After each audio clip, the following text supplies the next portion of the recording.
Hi, ECS Eagles. This is Wilm here again, and I'm beginning to read chapter 14. We're almost finished with our book. We only have 15 chapters. So here we go. He's wearing this army camouflage shirt, a brown cap, and the weirdest grin that could fit on a human face. Woo-wee, he says, holding the rifle up with one hand as he plows through the weeds. I got her. Woo-wee! I knew he wasn't out shooting rabbits and happened to get a doe instead because he doesn't have his hounds with him. Jed Travers had gone out that morning with the clear intention of getting himself a deer.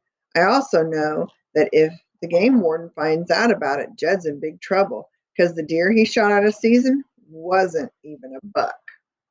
He slogs over through the waist-high weeds to where the doe lays. Bending over, he looks at her, walks around her a little piece, and then says, "Woo-wee," again, soft-like.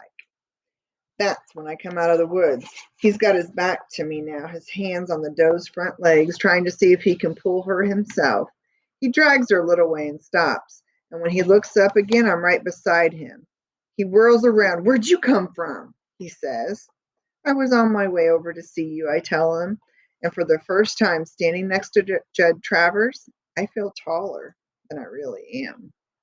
He looks at me a moment like he don't know if he's glad I'm there or not.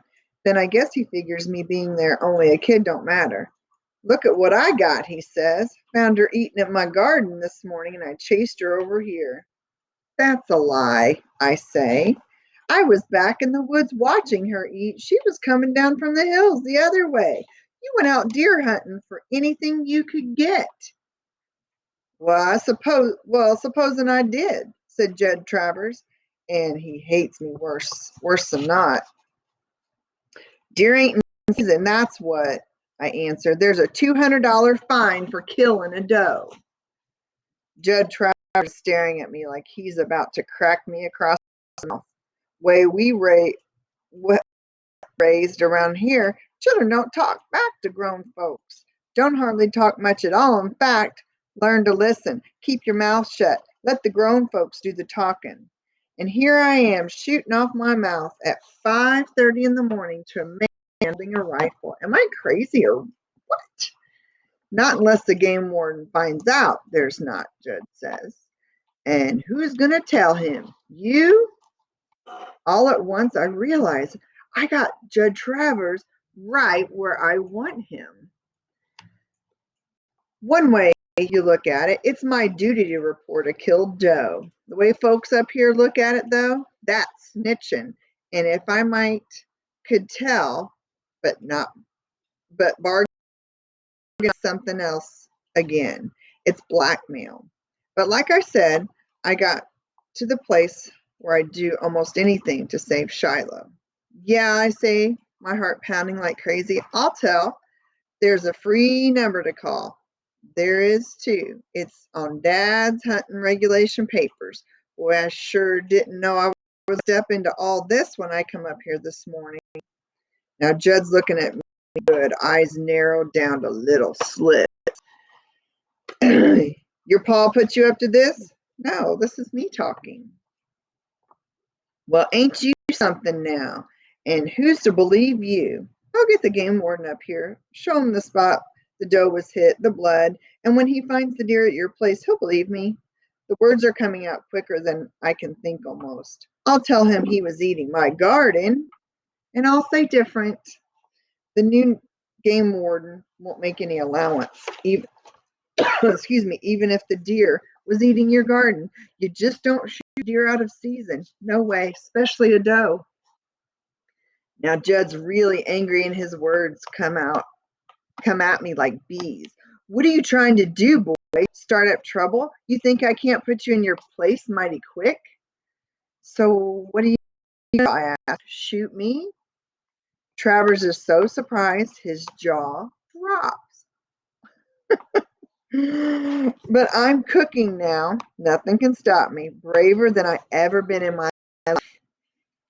"Gonna shoot me like that dog I found up here 6 months back with a bullet in his head?" Travers stares some more. I know whose bullet that was, Judd, and I told Dad. And if folks find me up here with a bullet in me, Dad'll know whose bullet that is, too.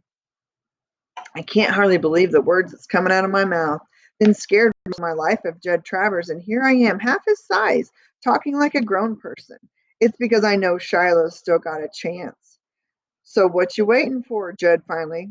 Go get the game warden. And when I don't move, he says, come off it, Marty. Here, you take one of those legs and I'll take the other and we'll drag it to my place and I'll give you half the meat. And don't you tell your ma, won't be glad to get it. Or don't tell me your ma won't be glad to get it. I don't want the meat. I want Shiloh. Now Judd's really surprised and whistles through his teeth. Boy, you just come up here to set me up, didn't you? Didn't have any idea in this world you'd be out with your rifle, I tell him, and that's one of the first truths I've told in 2 weeks. I come up here because it's Sunday, the day you said to bring your dog back, and I wanted you to know you got to fight me first to get him. Now, I'm telling you, I mean to keep him, and you expect to trade that deer without a fine. You'll make the trade. Whoa, says Travers. That's no kind of trade at all. If I hadn't got me a deer this morning, what would you have bargained with then? I didn't have an answer to that because I hadn't been thinking about a deal. Judd had already said he wouldn't sell Shiloh. Judd's eyes narrowed down even more till it almost looks like he's asleep. I bet you would tell the game warden, too. Jesus' name, I would. And you're saying if I let you keep my hunting dog, you're going to keep this deer a secret? I begin to see now I'm no better than Judd Travers, willing to look the other way to get something I want. But the something is Shiloh. Yes, I will, I tell him, not feeling all that great about it. Well, you got to do more than that, boy, because I paid $35 for that dog. I want 40. For the first time, I see a thin ray of hope that maybe he'll let me buy Shiloh. I'll somehow, by and by, I promise. I don't want the money by and by. I want it now. Got it? You work for me and pay it off. You make a deal with Judd Travers, only 11 years old. You take what you can get. But all I'm thinking is dog. You got a bargain, I tell Judd, and now my feet want to dance. My face wants to smile, but I don't dare let the delight show through. You listen here, said Judd. I'll pay you $2 an hour, and that comes to 20 hours, earn $40. And that work ain't easy. I'll do it, I say. Beginning now, says Judd, and I can tell he's getting a bit edgy that someone else might come thinking about those rifle shots and see how he got a doe. Help me get this deer to my trailer. I'm so glad to be getting Shiloh. I can't hardly think straight, but I'm thinking straight enough as I help drag that doe to Judd's by knowing I helped drag that doe to Judd's to know that by letting him get away with this, I'm putting other deer in danger. He kills this one out of season, he'll figure maybe he can kill some more. He saves Shiloh. I'm making it harder for deer. I swallow. All I got to do, though, is think of the way he with me. I ever give him back to Judd, and then I get on with my job. When we get to the trailer at last, we carry the deer around to the three-sided shed Judd's got in his backyard. First thing Judd does is bleed the doe, keep the meat from spoiling. Then he goes out and messes up the tracks with his foot, kicking up the grass where we had matted it and the trail of blood with dust. I get home from work every day at 3. Judd says, I want you here when I pull up. You work for me 2 hours a day, 5 days a week. I want that wood back there stacked. I want the weeds cut and the grass mowed. I want my beans picked, the corn hoed. Whatever I think of to be done, that's what you'll do. And I want you here starting tomorrow. I'll be here, I says. But I want it in writing that after I do 20 hours of work for you, Shiloh belongs to me. Travers grunts and goes in his trailer. He comes out with a piece of grocery sack.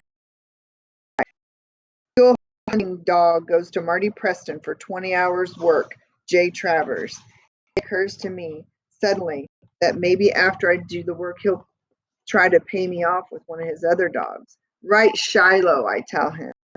He gives me a pained look across and crosses out Beagle. He writes Shiloh in its place, but don't spell it right. He leaves off the H at the end. I take my paper and put it in my pocket. I'll be here tomorrow, I say, and if you ever tell anyone about this dear boy, you're going to be more sorry you opened your lips. You got my word, I say, which, considering all the lying I've been doing lately, didn't seem like it amounted to much, but it did, though. I walk away from Judd's trailer in a sort of zigzagging line, half expecting a bullet in my back any moment, even though I'm pretty sure he wouldn't. Soon as I'm out of sight, though, I race through the woods, heart going thumpity thump. Can't keep the smile back no longer. Shiloh's mine! The words keep coming back again and again. He's safe. Should feel even more joyful, though. Thought once if I could get Shiloh for my own, it would be the finest day of my life. In a way, it is. In a way, it isn't. Could be Judd gave in because he couldn't think of nothing else at the moment to do. Said I could have Shiloh just because he needed some help with that deer. Could be that once he got rid of the evidence, he'd tell me to go ahead and get the warden, that I wasn't to have the dog. Could even say that I never wrote on that grocery, that he never wrote on that grocery sack, that I wrote it myself. I don't think so, though. What worries me most is that Judd could go through with the bargain, give Shiloh to me, but then someday when Shiloh's running free in himself, Judd might bullet in his head just to spite me.